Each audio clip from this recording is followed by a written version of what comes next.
বন্ধুরা, মহিলাদের এই তিনটি ভুলের জন্য স্বামীর মৃত্যু স্ত্রীর আগে হয়ে যায়। তাই ভগবান না করুক কোনো স্ত্রী যেন এই তিনটি ভুল না করুক।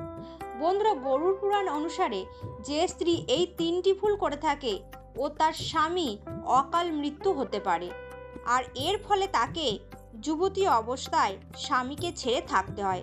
তাই আপনি যদি এই তিনটি ভুল করে থাকেন তাহলে ভিডিওটি অবশ্যই পুরো দেখুন। বন্ধুরা, হিন্দু ধর্মে নারীদের দেবী রূপে পূজা করা হয়। মানা হয় বাড়ির মহিলারা সাক্ষাৎ দেবী লক্ষ্মী। তাই একজন স্বামীর জীবনে তার স্ত্রীর বড় ভূমিকা রয়েছে। তাই বাড়ির কন্যা, স্ত্রী, মা, বোন এছাড়া অন্যান্য নারীদের কখনো অপমান করতে নেই। কিন্তু হিন্দু ধর্মশাস্ত্রে নারীদের এমন কিছু ভুলের জন্য তার সংসার ও তার স্বামীর জীবনে এর প্রভাব পড়ে। তাই প্রত্যেক মহিলাদের এই কথাগুলি অবশ্যই মনে রাখা উচিত। তো বন্ধুরা, রাখি অফিসিয়াল চ্যানেলে আপনাদের সকলকে জানাই অনেক স্বাগত। আশা করি ঈশ্বরের কৃপায় আপনার সকলে ভালো আছেন এবং সুস্থ আছেন। তো চলুন বন্ধুরা, এবার জেনে নিই কি সেই তিনটি ভুল। নাম্বার 1, নারীর প্রথম ভুল হচ্ছে কথায় কথায় মিথ্যা দিব্যি কাটা। বিনা কারণে স্বামীর সাথে ঝগড়া করা, আজে বাজে নোংরা কথা বলা।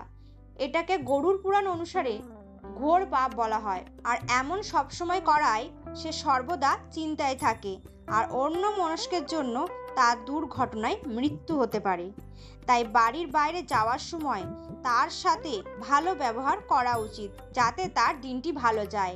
নাম্বার 2, যে বাড়ির মহিলাদের শরীরে কোনো গহনা থাকে না বা তারা ভুলে অন্য স্ত্রীদের এমন কিছু দান করে দেয় যার ফলে তার স্বামীর জীবনে এর প্রভাব পড়ে, যেমন মঙ্গলসূত্র আর ব্যবহার করা সিঁদুর, কপালের টিপ, পায়ের বিছা, কাজল, মানে নিজের ব্যবহার করা জিনিসগুলো যাতে অন্য কেউ ব্যবহার না করে, আর অন্যের ব্যবহার করা জিনিসও আপনি ব্যবহার করবেন না।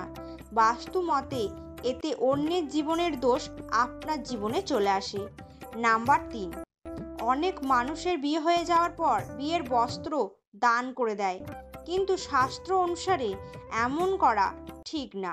নাম্বার 4, যদি কোনো ঈশ্বরের নামে ব্রত রাখেন তাহলে কোনো রকম ভুল করবেন না।